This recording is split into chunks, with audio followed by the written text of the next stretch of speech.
আমার তো মনে হয় না জীবনে আপনি কোনোদিন ভালো কাজের চিন্তা করছেন। ওইবি না, দেখ তোর জামাই আমারে কি সব উল্টা পাল্টা কথা কইতাছে।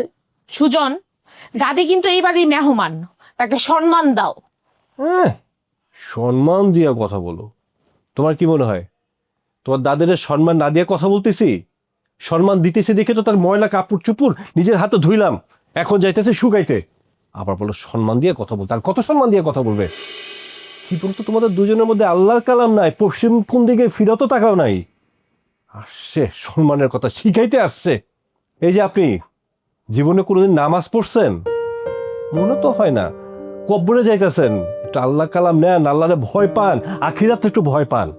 আমি কি তোমারে দেখায় নামাজ পড়বো? হ্যাঁ, আমার ইচ্ছা, আমার যখন মন চাইবো তখন আমি নামাজ পড়বো। আমি কি তোমার জিগায় নামাজ পড়বো? আর কবে পড়বেন?